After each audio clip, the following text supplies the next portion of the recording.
sol, cara irmã lua, vós irmãs estrelas. Olá, meus amigos. Que bom.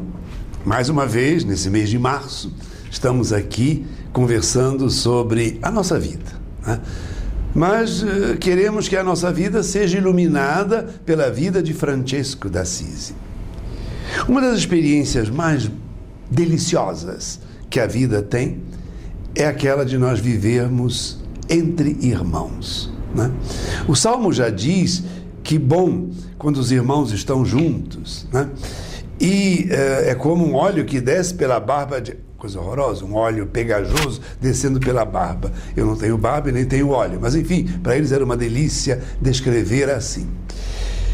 Os Atos dos Apóstolos dizem que depois da ressurreição de Jesus, eles não tinham nada de particular, tudo em comum, e havia uma grande união entre eles.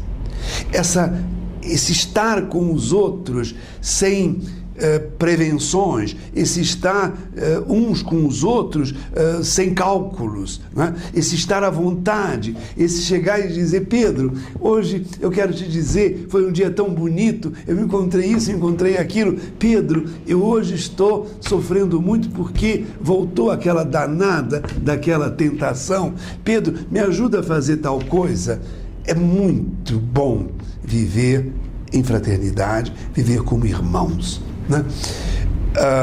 Eu me lembro quando eu era jovem, bem jovem, 14 anos, morava perto do convento dos frades em Petrópolis, não havia sofisticações, não havia instituto de teologia, era tudo na rua Monte Caseiros, né?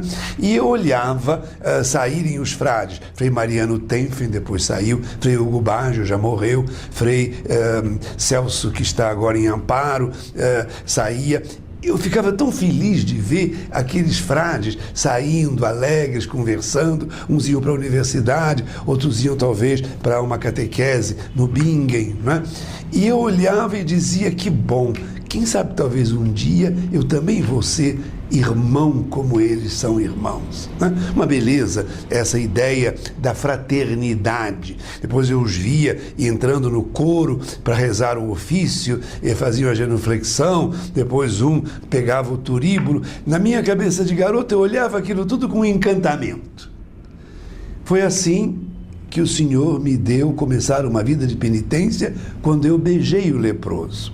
Mas aconteceu também que o Senhor me deu irmãos. Pessoas começaram diz Francisco, né? Pessoas começaram a chegar, Bernardo e outros. Meu Deus do céu, eu não pedi esses irmãos, eles foram um presente de Deus, né? Então eu comecei a pensar: o que Deus quer de mim? Nós estamos sempre, meus queridos, tentando ver um pouco o processo vocacional de Francisco. Ele faz uma viagem ao fundo do coração, ele se encontra com os leprosos, ele se encontra com os pobres, ele se encontra com o Cristo de São Damião e, de repente, ele tem irmãos. O que ele vai fazer com esse, desculpa a palavrinha, trambolhos que chegam? Não são trambolhos, né? Com esse presente que chega. O Senhor me deu irmãos, né? Então ele compreendeu que ele, no estilo de vida que estava para descobrir, ele tinha que conviver com as pessoas, tinha que ser irmão, formar uma fraternidade. Não haveria superior, haveria um guardião que guarda, né? E se por acaso um estivesse doente, todo mundo ia trabalhar para esse doente. E se por acaso o outro precisar, sempre esse outro, né? Nós não podemos viver na sociedade apenas de eu, você, nossos interesses, marido e mulher, eu sou pároco aqui e vocês que se virem. Não, a nossa vida é marcada fortemente por um interessar-se uns pelos outros, pelo fraternismo, né? Eu, na equipe de preparação para o batismo, nós não somos empregados de uma empresa. Nós somos cristãos que nos queremos bem e antes de nós fazermos palestras sobre batismo, sobre casamento, sobre crisma, antes disso ou com isso, nós somos criaturas que queremos bem uns aos outros. Então, na busca da clarificação da vocação, Francisco compreendeu que era fundamental conviver com os outros. Não tem sentido nenhum vida franciscana que seja